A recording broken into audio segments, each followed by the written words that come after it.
ఒక బాహుబలి, ఒక కల్కి, ఒక అరుంధతి డిజిటల్లీ సౌండ్ అంటే ప్రేక్షకులను కట్టిపడేసే విధంగా సాంకేతిక నైపుణ్యంతో సినిమా తీసిన దాన్ని ప్రదర్శించడానికి థియేటర్లు లేకపోతే ఆ సాంకేతిక నైపుణ్యం అనేది మనకు నిరుపయోగం అవుతుంది.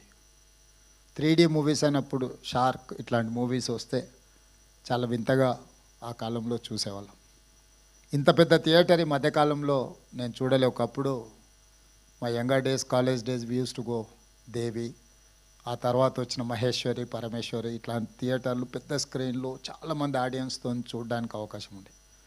గోయింగ్ ఫార్వర్డ్ చిన్న థియేటర్లు, మల్టీప్లెక్స్ రావడము, 60 మంది, 100 మందితో, 200 మందితో సినిమా చూడడము, ఆ ఫీల్ అనేది మిస్ అయిపోయినాం. ఇప్పుడు మళ్ళీ ఈ డాల్బీ థియేటర్ ఐ థింక్ మరి 500 సిట్టింగ్ కెపాసిటీ, 700 సిట్టింగ్ కెపాసిటీ ఉండొచ్చు అనుకుంటున్నాను. ఇది ఇంతమందిలో కూర్చొని సినిమా చూస్తే ఆనందమే వేరు. ఎందుకంటే ఆడియన్స్ యొక్క రియాక్షన్ అనేది వీ కెన్ ఫీల్ డైరెక్ట్లీ.